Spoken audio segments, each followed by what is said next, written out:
বাংলাদেশ জাতীয়তাবাদী দল বিএনপির ৪৭তম প্রতিষ্ঠাবার্ষিকী উপলক্ষে চাঁদপুরের বাকিলা আল আমিন জামে মসজিদে এক হৃদয়গ্রাহী দোয়া ও মিলাদ মাহফিল অনুষ্ঠিত হয়েছে। সোমবার বাদ আসর এ আয়োজনের নেতৃত্ব দেন চাঁদপুর জেলা বিএনপির সম্মানিত সদস্য, বিশিষ্ট ব্যবসায়ী ও সমাজসেবক মিজানুর রহমান লিটন।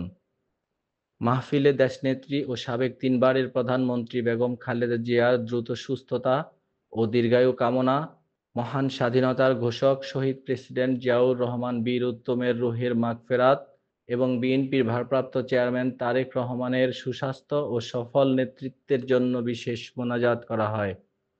দোয়া মাহফিলে বিপুল সংখ্যক মুসল্লিসহ বাকিলা ইউনিয়ন বিএনপি ও অঙ্গ সহযোগী সংগঠনের নেতাকর্মীরা অংশ নেন। উপস্থিত সবার অংশগ্রহণে মাহফিলটি এক আবেগঘন ও হৃদয়স্পর্শী আয়োজন হিসেবে পরিণত হয়।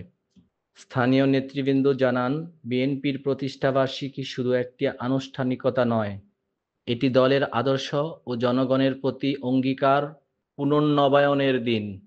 তারা প্রত্যাশা ব্যক্ত করেন, দোয়া মাহফিলের এই মহতী আয়োজনে সকলের প্রার্থনায় বিএনপির নেতৃত্বকে শক্তিশালী করে দেশের গণতন্ত্র পুনরুদ্ধারে সংগ্রামে নতুন অনুপ্রেরণা যোগাবে।